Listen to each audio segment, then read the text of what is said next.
Hello friends, welcome to Science Magnet. दोस्तों, कैसे हैं आप लोग सभी? आई होप सभी बहुत अच्छे हैं, शानदार हैं, जानदार हैं।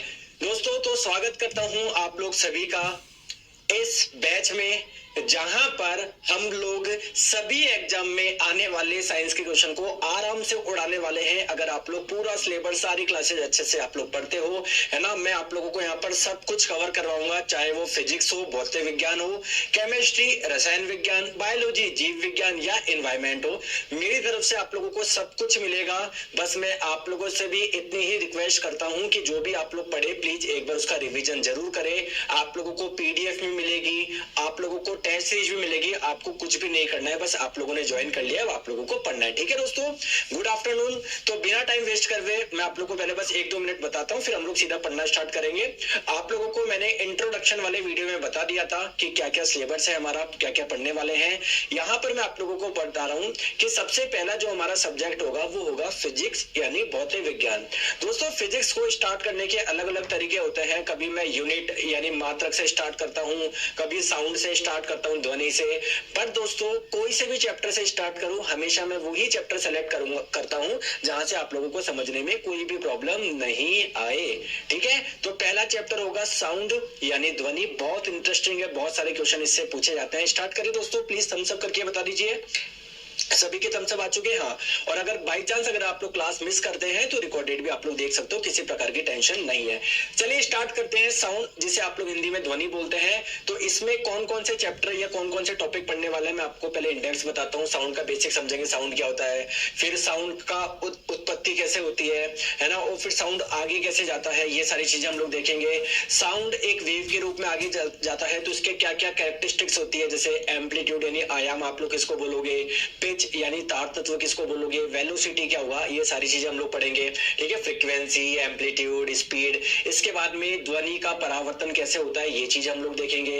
इसी के अंदर आपका आता है echo, reverberation, application of multiple reflection of sound, यानी जब साउंड का बार बार रिफ्लेक्शन होता है तो उसका इस्तेमाल कहां पर होता है, ये चीजें हम लोग देखेंगे। ठीक है, हम लोग हमारे कान के बारे में भी समझेंगे कि हमारे कान का स्ट्रक्चर कैसा होता है, हम लोग कौन सा साउंड सुन सकते हैं, कौन सा साउंड नहीं सुन सकते। और लास्ट में हम लोग बात करेंगे अल्ट्रासाउंड, ये भी एक प्रकार का साउंड है, इसका एप्लीकेशन कहां कहां पर होता है। ठीक है, चलिए इसके बाद में दोस्तों डॉपलर इफेक्ट हम लोग पढ़ेंगे, फिर मैं आप लोगों को मैक नंबर के बारे में बताऊंगा। तो ये हमारे टॉपिक है, जो सब टॉपिक्स है जो हम लोग साउंड यानी ध्वनि के अंदर पढ़ने वाले हैं। दोस्तों, आपको कोई भी बुक नहीं खरीदना है मंटू कुमार जी, आपको कोई भी बुक फॉलो नहीं करना है। बस आप लोग अगर ये पढ़ रहे हो तो आप लोगों का मोर देन सफिशिएंट है, आप लोग आराम से एग्जाम में सॉल्व कर लोगे, कोई भी क्वेश्चन आए। चलिए ठीक है, तो स्टार्ट करते हैं साउंड यानी ध्वनि से। पहला क्वेश्चन आता है कि सर साउंड क्या है। दोस्तों, साउंड के बारे में अगर मैं बेसिक सी चीज बताऊं तो साउंड भी क्या है, एक एनर्जी का ही फॉर्म है, एक ऊर्जा का ही प्रकार है। जैसे आपको पता है ऊर्जा अलग अलग प्रकार की होती है, प्रकाश ऊर्जा होती है, विद्युत ऊर्जा होती है, उष्मीय ऊर्जा होती है, वैसे ही साउंड भी एक एनर्जी का ही टाइप है। अब आप लोग बोलेंगे कि सर एनर्जी तो मैंने सुना है ना ही उत्पन्न करी जा सकती ना ही नष्ट करी जा सकती, तो आप तो बोल रहे हो कि है ना sound is a form of energy. तो देखो सर, मैंने कुछ बोल रहा हूँ तो साउंड प्रोड्यूस हो रहा है, एनर्जी प्रोड्यूस हो रहा है, जबकि सर ऐसा बोला जाता है ना एनर्जी ना ही उत्पन्न करी जा सकती ना ही नष्ट करी जा सकती, तो ऐसे कैसे हो सकता है। बिल्कुल दोस्तों, सही सुना है आपने, एनर्जी ना ही उत्पन्न करी जा सकती ना ही नष्ट, लेकिन क्या इसकी फॉर्म बदली जा सकती है, क्या इसका रूप बदला जा सकता है क्या। तो जैसे मान लीजिए जब शेर दहाड़ेगा तो क्या साउंड प्रोड्यूस होगा क्या, तो एक्चुअली में शेर की जो फिजिकल एनर्जी थी वो किस में कन्वर्ट हुई है, साउंड एनर्जी में कन्वर्ट हुई है। तो एनर्जी दूसरे फॉर्म में कन्वर्ट हो रही है तो वो भी एक एनर्जी ही रहेगी ना।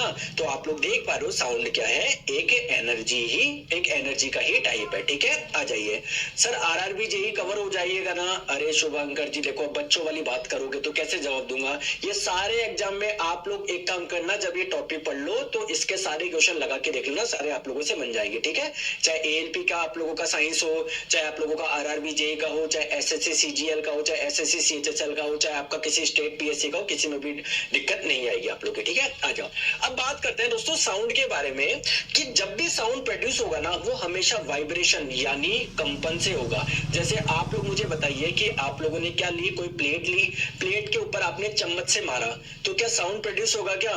तो क्यों हो रहा है, आप लोग ध्यान से देखना, प्लेट क्या कर रही होगी, वाइब्रेट कर रही होगी। इसलिए क्या हुआ है, साउंड प्रोड्यूस हुआ है। तो साउंड हमेशा वाइब्रेशन से ही प्रोड्यूस होता है।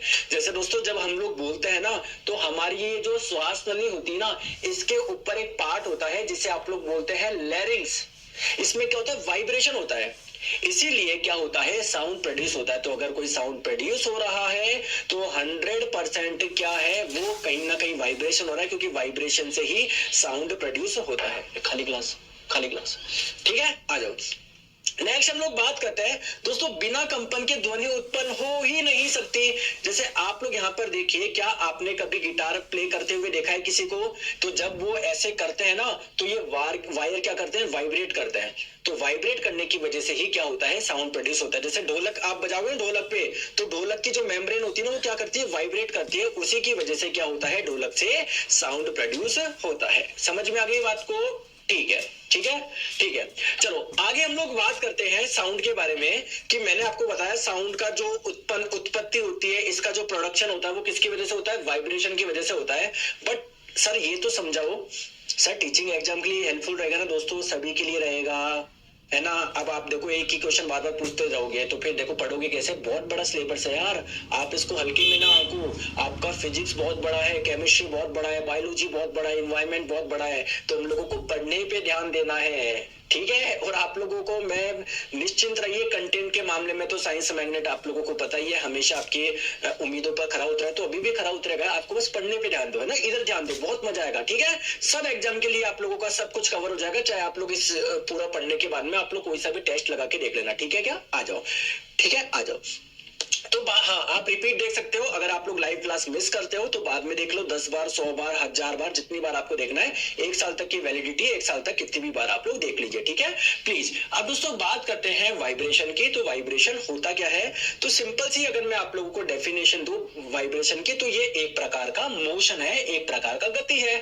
अब सर जैसे मान लो मैं ऐसे मोशन कर रहा हूं, मैं चल रहा हूं, तो मैं क्या बोल सकता हूं कि मैं वाइब्रेशन कर रहा हूं? नहीं दोस्तों, किस प्रकार का मोशन है, बैक एंड फोर्थ मोशन। अब सर ये बैक एंड फोर्थ मोशन क्या होता है दोस्तों? बैक का मतलब है पीछे, फोर्थ का मतलब है आगे। जैसे मान लो ये वस्तु कभी आगे कभी पीछे, कभी आगे कभी पीछे, अगर इस प्रकार की गति कर रही है तो इसे मैं बोलूंगा वाइब्रेशन यानी कंपन। जैसे देखो आगे पीछे, आगे पीछे, आगे पीछे, आगे पीछे, आगे पीछे, आगे पीछे, आगे पीछे, तो अगर ये वस्तु ऐसे कर रही है तो मैं इसको आप लोगों को बोलूंगा क्या, वाइब्रेशन। और दोस्तों हिंदी में कंपन, आप लोग इसे ऑसिलेशन के नाम से भी जानते हो, हिंदी में इसे दोलन भी बोला जाता है। समझ में आ गई बात को? बहुत बढ़िया, क्लियर है, आ जाओ। समझ में आ गई? प्लीज थम्स अप करके बताओ जी हाँ सर समझ में आ गई। तो अब आप बोलोगे कि नहीं सर आपने तो बता दिया वाइब्रेशन और ऑसिलेशन एक ही है। सर अगर एक ही होता तो ये